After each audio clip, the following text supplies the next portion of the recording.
The story of Lukoil Sanctions reprieve begins far from the corridors of Washington or Moscow. It begins on an ordinary Sofia morning, where the red and white banners of Lukoil flutter quietly outside a petrol station on the outskirts of the Bulgarian capital.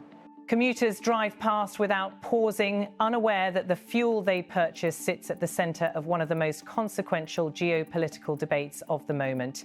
The camera lingers on the bright corporate logos, static, familiar, unchanging, yet behind these signs lies a rapidly shifting policy landscape, one that now reflects not only the pressures of a global energy system in turmoil, but also the calculations of governments engaged in an uneasy diplomatic reset.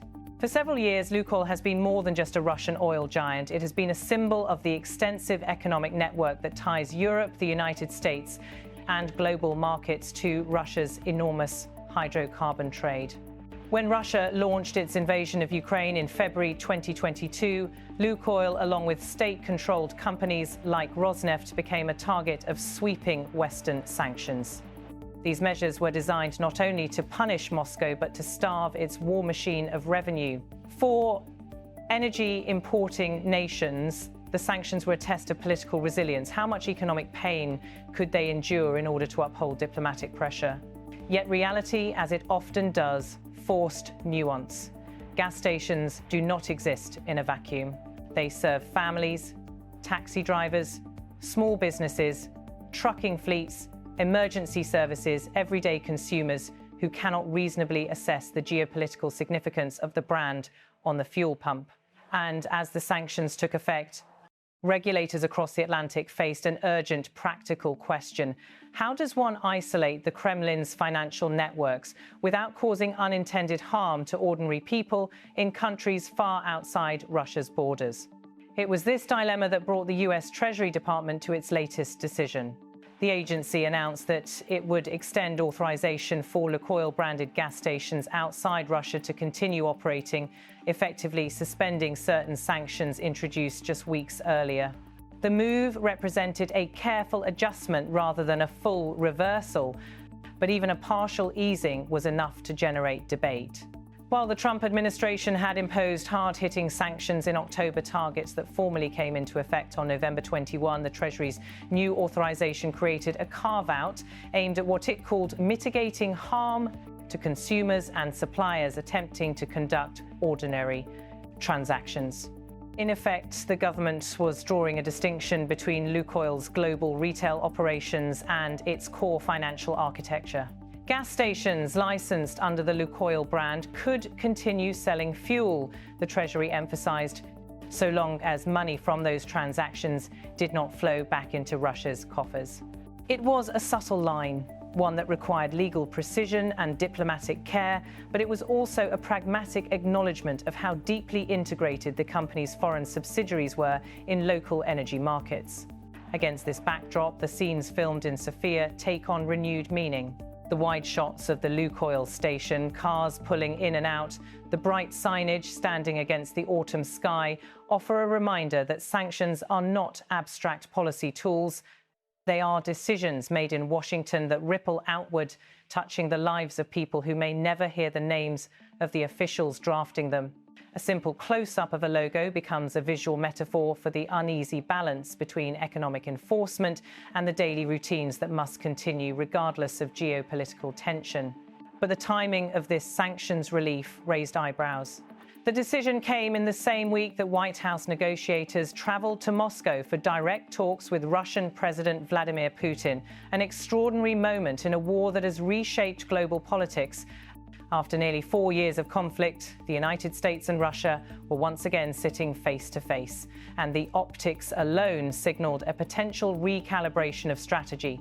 Whether coincidence or intentional gesture, the easing of sanctions on Lukoil coincided with these talks, inviting speculation about a broader diplomatic agenda. The footage from Moscow reinforces the gravity of that moment. Inside a formal meeting hall, Russian and American delegations face each other across a long table. The posture is rigid, the expressions focused, and the silence heavy, with the awareness that every nuance matters. To one side, President Vladimir Putin speaks, his gestures measured, his tone unreadable. His presence in the discussions is a reminder of how directly the conflict has shaped Russia's relationship with the West and how limited yet critical diplomatic openings remain. These meetings, while described publicly as exploratory, carry enormous implications. As Ukraine continues to defend its territory against Russian advances, the involvement of US envoys in Moscow suggests a shift from purely military and economic countermeasures toward a more complex dialogue, one that aims to explore what an eventual settlement might look like, even as both sides remain deeply entrenched.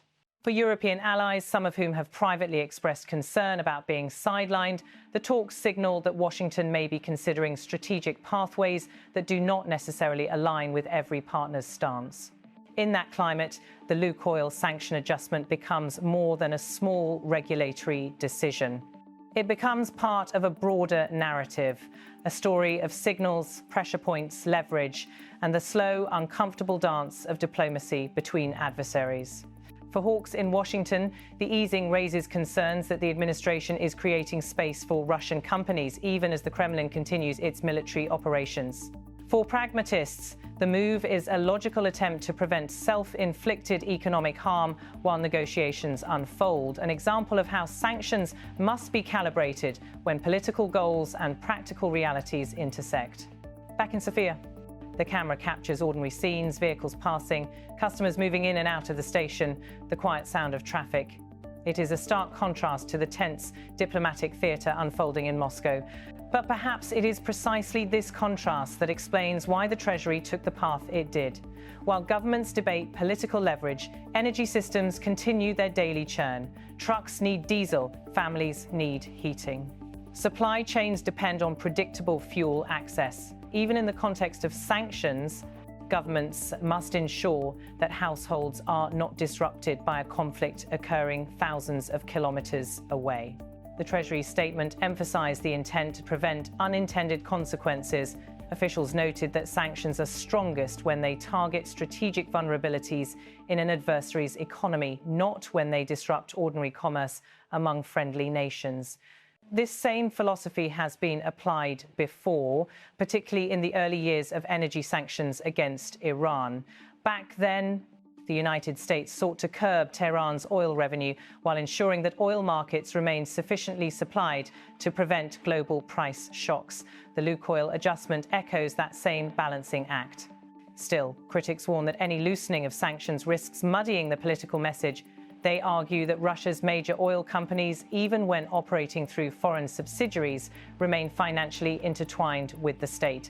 To them, allowing foreign Lukoil stations to remain operational even under restricted conditions offers Moscow a symbolic victory at a sensitive moment in negotiations. They question whether the carve-out might embolden other companies or governments seeking exceptions, ultimately weakening the sanctions framework. Supporters counter that the authorization is temporary, conditional, and structurally limited. They insist that the key objective remains intact, preventing financial flows to Russia while sustaining energy access abroad. For these policymakers, the decision is not a concession but a safeguard, ensuring that sanctions remain both forceful and sustainable over the long term. The truth likely lies in the complexity between these positions. Sanctions by nature are dynamic tools. They require constant recalibration, oversight, and flexibility. A sanction too rigid can backfire, one too soft can lose credibility. The US Treasury's move appears to reflect an understanding that the international system, shaped by interlinked markets and fragile geopolitical stability, demands nuanced responses rather than binary decisions. Meanwhile, the diplomatic scene in Moscow continues to unfold with subtle choreography. At the long wooden table, the US delegation listens attentively as Putin outlines Russia's position. For the Kremlin, the sanctions imposed against Lukoil and Rosneft represent both an economic challenge and a symbolic affront. Russia has long argued that Western sanctions amount to coercion rather than policy, and officials in Moscow have repeatedly insisted that any path to peace must include the lifting of punitive economic measures. The American negotiators, however, face a delicate balancing act. They must signal openness to dialogue without undermining Kyiv's position. Ukraine remains deeply wary of any settlement that might pressure it to accept territorial compromises. European governments, too, urge caution, fearing that Washington may prioritize strategic stability over long-term security considerations. Against this backdrop, even a narrowly tailored authorization for foreign Lukoil gas stations can be interpreted fairly or not as part of a larger diplomatic signal. In the Sofia footage, the lens returns again and again to the familiar brand signage. The shots seem repetitive at first, but together they construct a message. The consequences of geopolitical decisions play out not only in grand diplomatic halls, but in small, everyday environments. A petrol station in Bulgaria becomes a visual punctuation mark in the narrative of global sanctions and negotiations. It is a reminder that the energy sector, with its vast networks of suppliers, distributors, and retail outlets, is uniquely susceptible to political intervention. The story of Lukoil Sanctions reprieve also speaks to another reality. The global energy market has evolved significantly since the early days of the Ukraine war. When sanctions were first introduced, many analysts predicted catastrophic supply disruptions. European governments scrambled to replace Russian oil and gas, accelerating investments in renewable energy and diversifying imports. But 2 years later, the market has adjusted, prices have stabilized, new supply routes have formed. Non-Russian producers have increased output.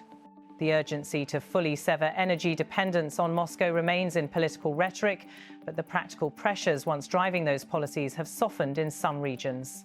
It is within this evolving landscape that Washington's latest move must be understood. The Treasury's authorization is not about restoring Russia's place in global energy markets. Instead, it acknowledges the complexity of unwinding decades-old economic networks without causing collateral damage. As one former sanctions official noted, sanctions are not designed to be permanent. They are meant to influence behavior. To be effective, they must be precise, targeted, and adaptable. In this context, the partial easing of sanctions on Lukoil's foreign gas stations may serve as an opening gesture, small, calculated, and reversible. It signals that the United States is planning its diplomatic posture not as a static position, but as a series of steps conditioned by developments on the ground. Should the Moscow negotiations stall or Russian aggression escalate, the authorization can be withdrawn. Should talks advance, it may become the first of several confidence-building measures.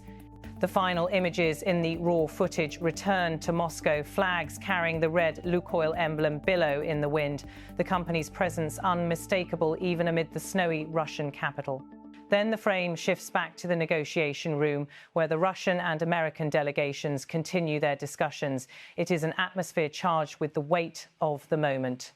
No one knows whether these talks will lead to meaningful progress, whether they will stall, or whether they are simply one chapter in a long and arduous diplomatic process. What is clear is that the world is watching. The decisions made in these rooms and the adjustments announced in Washington carry profound consequences, not only for the war in Ukraine, but for the future architecture of global energy, sanctions policy, and great power relations. And that is why the image of an ordinary gas station in Sofia may become symbolic in its own quiet way.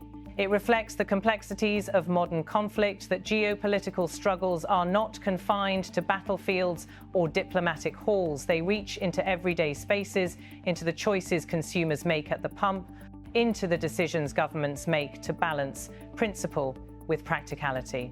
The story of the US. Lifting some sanctions on Lukoil is not a conclusion, but a signal. One small but telling step in a broader strategic landscape still in motion. As negotiations continue, as the war grinds on, and as policymakers weigh the costs and consequences of every move, the world finds itself in a moment, defined not by sudden breakthroughs, but by incremental shifts.